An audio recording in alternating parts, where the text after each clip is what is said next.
સુરેન્દ્રનગર જિલ્લાની આંકલાવ નગરપાલિકામાં રાજકીય સમીકરણો બદલાયા છે। અત્યાર સુધી કોંગ્રેસનો ગઢ ગણાતા આંકલાવમાં હવે ભાજપની સત્તા આવી ગઈ છે।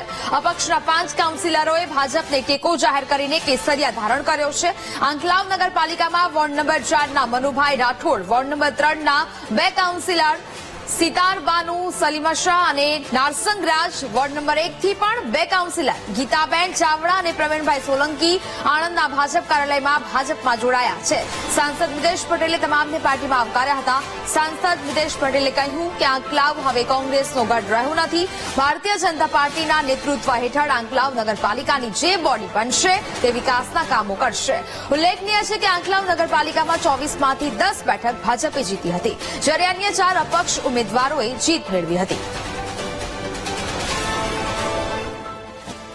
ભારતીય જનતા પાર્ટી એક એવી પાર્ટી છે, વિકાસ કરતી પાર્ટી છે અને વિકાસના સાથ સહકાર સાથે 5 અપક્ષો બિન કન્ડિશને આજે ભારતીય જનતા પાર્ટીમાં જોડાયા છે। અને આંકલાવ આપણે સૌ જાણીએ છીએ કે કોંગ્રેસનો ગઢ છે, પરંતુ હવે કોંગ્રેસનો ગઢ રહ્યો નથી। આંકલાવ શહેરમાં વિકાસના કામો સાથે ભારતીય જનતા પાર્ટી ખૂબ આગળ વધશે અને ભારતીય જનતા પાર્ટીના નેતૃત્વ હેઠળ જે ત્યાં આગળ નગરપાલિકાની બોડી બનશે એ પણ વિકાસના કામો સાથે આગળ નગરપાલિકાનો ખૂબ સારો વિકાસ કરશે।